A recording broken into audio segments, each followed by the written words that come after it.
నమస్తే. తెలంగాణ రాష్ట్ర ప్రభుత్వం ఎవరైతే గ్రూప్ 2కి సంబంధించి ఎవరైతే జాబ్స్ సాధించారో వాళ్ళందరికీ నియామక పత్రాలు ఇస్తా ఉన్నది. సో అందులో చాలామంది హర్షం వ్యక్తం చేస్తారు. అలాగే వాళ్ళ పేరెంట్స్, వాళ్ళ ఫ్యామిలీ మెంబర్స్ కూడా చాలా సంతోషం వ్యక్తం చేస్తున్న పరిస్థితి. సో మాట్లాడదాం, మనతో పాటు కొంతమంది ఉన్నారు. సార్ నమస్తే, మీ పేరు ఎక్కడి నుంచి?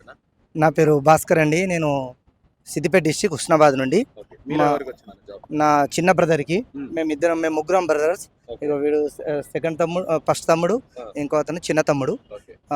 నేను స్కూల్ అసిస్టెంట్ 2019లో వచ్చింది. సెకండ్ తమ్ముడు, ఇతను కూడా స్కూల్ అసిస్టెంట్ లాస్ట్ ఇయర్ వచ్చింది. ఇతను కూడా 2-3 జాబులు వచ్చినాయి. ఇప్పుడు వచ్చింది చిన్న తమ్మునికి అండి. చిన్న తమ్మునికి ఒక 6 జాబులు వచ్చినాయి. రైల్వే డిపార్ట్మెంట్లో అని, తర్వాత పంచాయతీ కార్యదర్శి అని చెప్పేసి, తర్వాత మన కానిస్టేబుల్, సివిల్ కానిస్టేబుల్ అని చెప్పేసి, తర్వాత ఎస్ఐ కూడా వచ్చింది. తర్వాత మళ్ళీ గ్రూప్ 4 జూనియర్ అసిస్టెంట్, గ్రూప్ 3 కూడా వచ్చింది. ఇప్పుడు గ్రూప్ 2. ఏం చేస్తుంటారంటే నార్మల్ అంటే అన్ని జాబ్లు వచ్చాయి అంటే నార్మల్ టైంలో ఏం చేస్తారు? నార్మల్ టైంలో ఇక ఏం చదువుకున్నాడే, వేరే ధ్యాస లేదు. డాడీ మమ్మల్ని చిన్నప్పటి నుంచి చాలా కష్టపడి చదివిపించిండు. సో మేము ముగ్గురం అన్నదమ్ములం, ముగ్గురం జాబర్సే. ఇప్పుడు చిన్న తమ్ముడికి ఏంటంటే గ్రూప్ 2 రావడం చాలా హ్యాపీగా ఉంది. ఒక 2 మార్క్స్ తోటి గ్రూప్ 1 పోయింది. సో దాని గురించి ఇంకా ప్రిపరేషన్లు ఉన్నాడు. ఇప్పుడైతే చాలా గ్రూప్ 2 వచ్చినందుకు చాలా హ్యాపీగా ఉంది. గ్రూప్ 2లో తమ్ముడు ADO, అసిస్టెంట్ డెవలప్మెంట్ ఆఫీసర్గా టెక్స్టైల్ డిపార్ట్మెంట్లో తమ్ముడు సెలెక్ట్ అవ్వడం జరిగింది. దానికి చాలా హ్యాపీగా ఉంది. దానికి నిజంగా మా నాన్నకు చాలా చాలా చాలా థ్యాంక్స్. ఎందుకనంటే చిన్నప్పటి నుంచి మమ్మల్ని సపోర్ట్ చేసి ఈ స్థాయికి తీసుకొచ్చినందుకు చాలా హ్యాపీగా ఉంది. మా తమ్మునికి కూడా వాడు ఇవాళ మమ్మల్ని అందరినీ గ్రూప్ 2లో ప్రౌడ్గా, అంటే మేమే కాదు, మేము ఒక నాన్ ఎగ్జిక్యూటివ్గా ఉంటే అతను ఒక మంచి ఎగ్జిక్యూటివ్ పోస్ట్ కొట్టి మమ్మల్ని ఒక స్థాయికి, ఒక మెట్టుకు తీసుకొచ్చిన విధానాన్ని బట్టి నిజంగా మా తమ్ముని ద్వారా చాలా హ్యాపీగా ఫీల్ అవుతున్నాం. మమ్మల్ని ఈ స్థాయికి తీసుకొచ్చిన మా నాన్నకైతే చాలా రుణపడి ఉంటాం. థ్యాంక్ యూ నాన్న, థ్యాంక్ యూ. అంటే అన్న మధ్యలో చాలా వరకు అంటే గ్రూప్ 1 క్యాన్సిల్ అవుతుంది, గ్రూప్ 2 క్యాన్సిల్ అవుతుంది, ఇష్యూస్ అయినాయి. ఈ నేపథ్యంలో అసలు అయితే కావా, అసలు రిజల్ట్స్ వస్తలేవా అని చెప్పి చాలా ఇబ్బంది కూడా పట్టిండే కదా. ఆ మూమెంట్ ఎట్లా ఫేస్ చేశారు? అయితే దానికి మధ్యలో చాలా ప్రాబ్లమ్స్ ఫేస్ చేసిండు. తను రైల్వే జాబ్ వదులుకొని మరి లీవ్స్ పెట్టేసి ఇటు రావడం జరిగింది.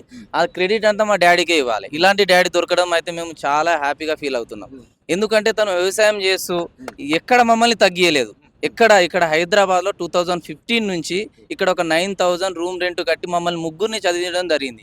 మా తాతగారు మా డాడీకి ఒక 20 గుంటల పొలం ఇస్తే దాన్ని 18 ఎకరాల వరకు తను కష్టపడి దాన్ని ఒక 18 ఎకర్స్ వరకు చేసి, అలాగే ముగ్గురికి, మా అన్నకి 2018లో డిఎస్సిలో తనకు వచ్చింది. టాప్లో తనకు ఓపెన్లోనే రావడం జరిగింది.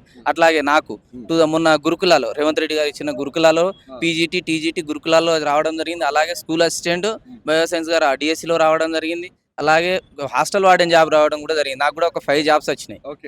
5 జాబ్స్ రావడానికి అదంతా వెనకాల కృషి, వెనకాల మనకు పుష్ చేయడం, సపోర్ట్ ఉంటే మనం ఎక్కడికైనా ఎదుగుతాం అనే దానికి మా డాడీ నిదర్శనం. మా డాడీ వాళ్ళు లేకపోతే ఇలాంటి డాడీ మమ్మీ దొరకడం మాత్రం మా చాలా అదృష్టంగా ఫీల్ అవుతున్నాం.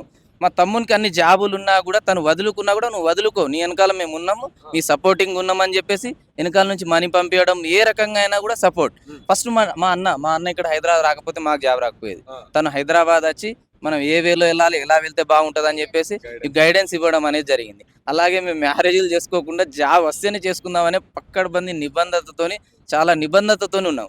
ఇంకో ఇప్పుడు మొన్ననే రీసెంట్గా నాకు జాబ్ రావడం జరిగింది. నా వైఫ్ మొన్ననే మ్యారేజ్ చేసుకోవడం కూడా జరిగింది. ఇక దీనికి అంతటికి కారణము మా డాడీ సపోర్టే. అలాగే మా తమ్మునికి ఒక దాదాపు 7 జాబ్స్ రావడం జరిగింది. తను ఒక జాబ్ని వదులుకొని నెక్స్ట్ జాబ్లోకి ప్రయత్నిస్తూనే ఉన్నాడు. అసలు శ్రమించడం అంటే అదే ఒక్కరోజు అసలుకి నేను కాదు ఇక్కడే ఆగిపోవాలనేది లేదు.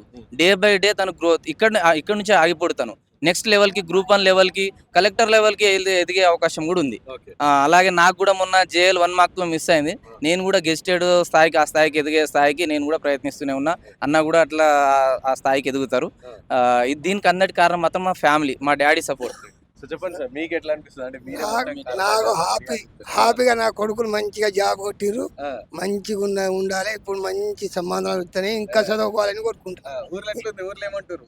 ఊర్లో హాయిగా మొత్తం జాలం నాయకు చదివించిందని పెద్ద ఇక ఒక సీఎం వాళ్ళకి టాప్ చెప్తారు. ఒక సీఎం కి ఎట్లా అంటారో మా ఊర్లో అట్లా అంతా మా కోడలకు కూడా జాబే. అందరికి హ్యాపీగా ఉంది, మంచి హ్యాపీ. ఇప్పుడు ఎవ్వరైనా ఉన్నప్పుడు నీ కొడుకులు మంచిగా చదువుకున్నారు, చదివిస్తాను అన్నారు.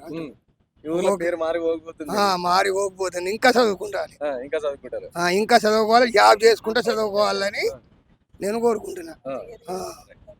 మీరే బ్రో, మీకు ఎట్లా అనిపిస్తుంది? మంచిగా నాకు మంచిగా అనిపిస్తుంది. అర్థమైపోతుంది ఎంత సంతోషంగా ఉందో. ఏమన్నా పొలం కాడ ఎక్కడ పనికి పోయినప్పుడు ఏమంటారు చుట్టుపక్కల వాళ్ళు? అమ్మా మా కొడుకులు మంచిగా జాబ్ తీసుకొచ్చారు ఆ. అని హ్యాపీగా ముగ్గురు కొడుకులకు మంచిగా జాబ్ వచ్చిందని హ్యాపీగా ఉన్నారు. వద్దంటారా పొలం పనికి రాకూరంటారా? ఇప్పుడు నువ్వు పొలం పని చేయవద్దు, సప్పుడు కారు తీసుకొని తిరిగంటారు. కానీ ఇంకా చదువుకోవాలి, నా కొడుకులు కొంచెం ఇంకా ఎదగాలనిపిస్తుంది. ఇంకా చదువుకోవాలి, ఇంకా కావాలి, పెద్ద జాబ్ కొట్టాలి. అయినా కొట్టుకుంటాను. మన మాట తీయకుండా వాళ్ళు మన మాట దాటకుండా చేసుకుంటాం. ఇప్పుడు చిన్నోడు జాబ్ నిన్న పోయిండు, ఇలా ఇటు వచ్చిండు, జాబ్ ఇడతలేరు. మళ్ళీ ఈ జాబ్ చేసుకుంటేనే వాళ్ళు సంతోషంగా చదువుకుంటారు. చాలా మంచిగా చదువుకుంటారు. ఇప్పుడు ఆయన జాబ్ చేసినా కూడా కలెక్టర్ కొట్టాలని నా కోరిక. కలెక్టర్ ఒకటి ఉంది కోరిక కలెక్టర్ నా కొడుకులు అలాగే అందరు చదువుకోవాలి, పైనకి వెళ్ళాలి. కానీ అందరికి ఆర్థిక ఇబ్బందులు ఉంటాయి కదా, మీరు సపోర్ట్ నేను చేసినట్టు చెయ్యాలి. వాళ్ళకు కూడా అమ్మ నాయనలకు తెలివి ఉండాలి. నా కొడుకులు మనం కష్టపడి కొడుకులకు పెద్ద స్థాయిలో చదివియాలి. మనం కష్టపడడం కానీ కొడుకులు కష్టపడవద్దు. మన కష్టం వాళ్ళకే వాళ్ళు కష్టం చేయవద్దు. హాయిగా నలుగురికి మంచిగా టాప్కు తేవాలి. వాళ్ళకు కూడా చదువు నేర్పుకున్నప్పుడు కూడా వాళ్ళకు చిన్నోళ్ళకు పెద్దోళ్ళకు వాళ్ళకే చదువుకోవాలి, మంచిగా ఉండాలని కోరుకుంటున్నాను. నమస్తే అందరికి.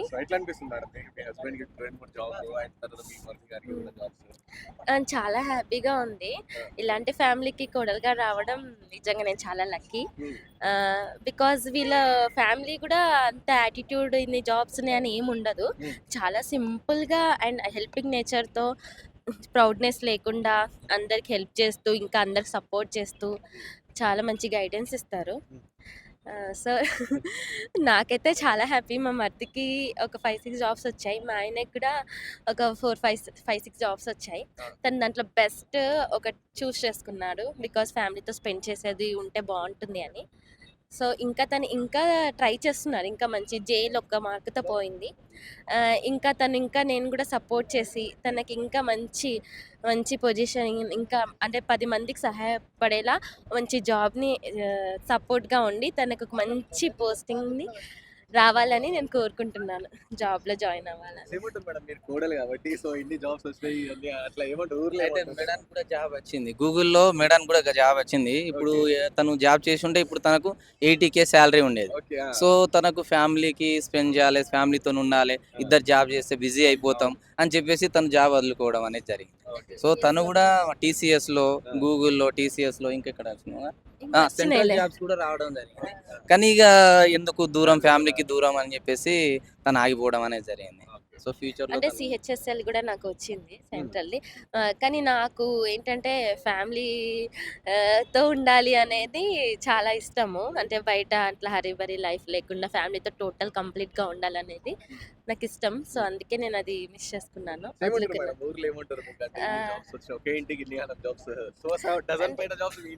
అవునవును, అన్ని వదిలేసుకొని బెస్ట్. సంబంధాలు మాత్రం వస్తున్నాయి.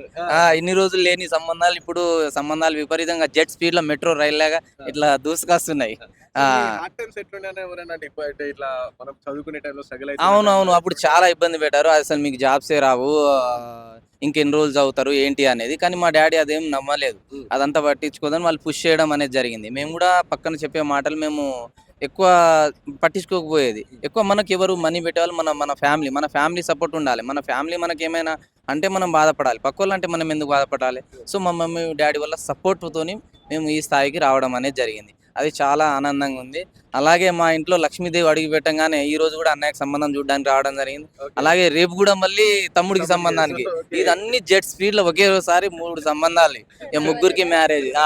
లక్ష్మీదేవి అడుగు పెట్టింది, అంత ఫాస్ట్ గా వచ్చేస్తున్నాయి.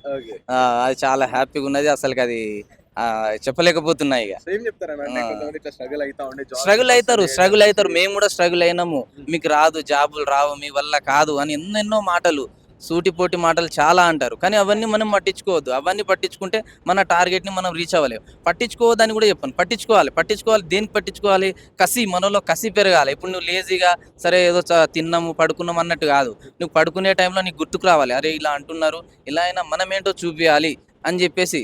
ఒక్కసారి జాలం అంటే ఆయనకు పేరు బాగుంది. మా డాడీకి ఊళ్ళో తను కష్టపడ్డాడు, ఒక 18 acres పొలం సంపాదించును, ఆయనకు పేరు బాగుంది. మరి ఆయన పేరు పోతుంది.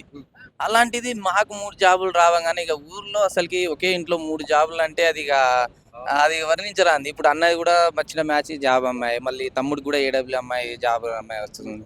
సో ఇలా అన్ని రావడానికి కారణం ఏంటంటే ఫస్ట్ మనం సెటిల్ అవ్వాలి లైఫ్లో. మనం సెటిల్ అయితే మనం ఆటోమేటిక్గా మనకు అన్ని వచ్చేస్తాయి.